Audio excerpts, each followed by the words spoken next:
अस्सलाम वालेकुम। कैसे हैं दोस्तों? रियासत मदीना का मुआशी इनकलाब क्या ये सूद पर मबनी निज़ाम का वाहिद मुतबादिल है? क्या आपने कभी सोचा है कि आज का सरमाया दराना निज़ाम यानी कैपिटलिज़म अपने हर बड़े बहरान के बाद सिर्फ एक ही चीज़ का एतराफ़ करता है, दौलत चंद हाथों में मुर्तकिज़ हो गई है। आज आलमी बैंकों के आदाद शुमार चीख चीख कर बता रहे हैं कि अमीर और गरीब का फासला तारीख़ की बुलंद तरीन सतह पर है। ये सिर्फ मुआशी नाइंसाफ़ी नहीं, ये दुनिया भर में समाजी बदअमनी और बगावतों की जड़ है। हम कई सदियों से टैक्सों और सूदी कर्ज़ों के बेरहम चक्कर में फंसे हुए हैं, लेकिन इस गुर्बत और महंगाई और अदम इस्तेहकाम का हल कहीं नहीं मिल रहा।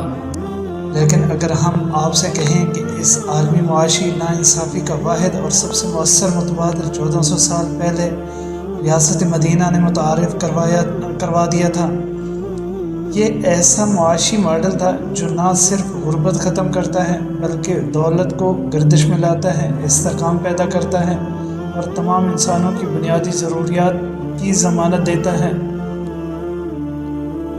रियासत मदीना का मुआशी निज़ाम 3 बुनियादी सतूनों पर खड़ा था जो इसे आज की फलाही रियासतों से मुमताज़ करते हैं। पहला सतून सूद का ख़ात्मा। ये सिर्फ एक मजहबी हुक्म नहीं था, ये मुआशी मसावात की बुनियाद थी। सूद सरमाया को गैर पैदावारी बनाकर अमीर को अमीर तर और गरीब को कर्ज के बोझ तले दबाता है। रियासत मदीना ने इस्तेहसाल को जड़ से उखाड़ दिया, जिससे हकीकी तिजारत, पैदावार और सरमायाकारी के रास्ते खुले। ये थी दौलत की गर्दिश की पहली शर्त। दौलत की लाजमी तकसीम यानी ज़कात। ये दूसरा सतून था। जदीद रियासतें गरीबों से टैक्स लेती हैं जबकि अमीरों को सिर्फ अखलाकी अपील करती हैं। रियासत मदीना ने ज़कात को रियासती कानून बना दिया।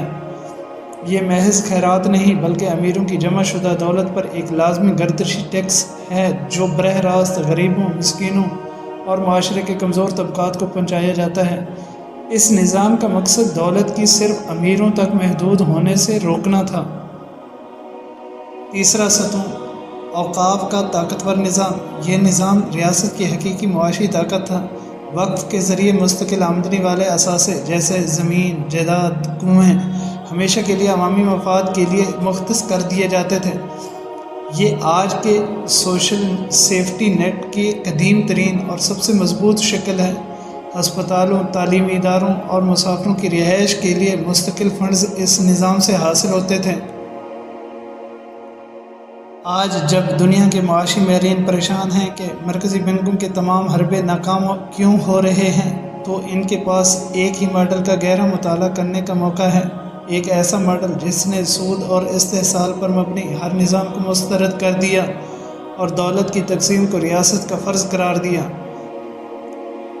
लिहाजा सवाल ये नहीं कि क्या ये मुआशी मॉडल कामयाब हो सकता है, सवाल ये है कि क्या आज की मग़रिब ज़दा मुआशी ताकतें इस सच्चाई को कबूल करने को तैयार हैं। क्या एक फलाही रियासत के लिए ज़रूरी नहीं कि वो सूदी निज़ाम की ग़ुलामी से आज़ादी हासिल करें और रियासत मदीना के असूलों पर मबनी मुआशी अदल को अपने आइन का हिस्सा बनाएं, वरना ये नाहमवारी, अदम इस्तेहकाम और बहरान कभी ख़त्म नहीं होगा। शुक्रिया।